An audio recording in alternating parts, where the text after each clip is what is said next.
ለናቱ የሚሉት የሚሮጡት ሰው ከሰታቃለክ እንደዚህ በመቶብክ እንዲ ደረጃ ተሳድበው ወይ ምናምን መጥፎ ነገር ብለው ከስ እዚህ ሚዲያ ላይ ሳላወጣው ከስሽው ቢሮዬ መጥቶ ጉልበቴ ላይ ወድቆ ይቅርታ ጠይቆኝ ይቅርታ ብያንስቻለሁ። ሰው አላሳስርም፣ ግን በጣም ነው የሚከብደኝ እሱ ነገር። እኔ አልችልም። ይቅርታ ትልቅነት ነው።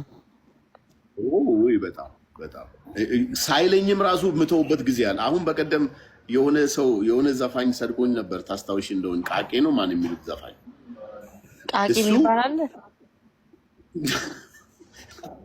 እሱ አሁን ልንገርሽ ህጉ የሚለው በጣም ከባድ ነበር፣ ግን ሁኔታውን ሳየው አሁን እኔ ሲሪየስ አድርጌ ወደ ህግ ከወሰድኩት ነገሮቹ ወደ ኮምፕሊኬት ይሆናሉ። ገባሽ?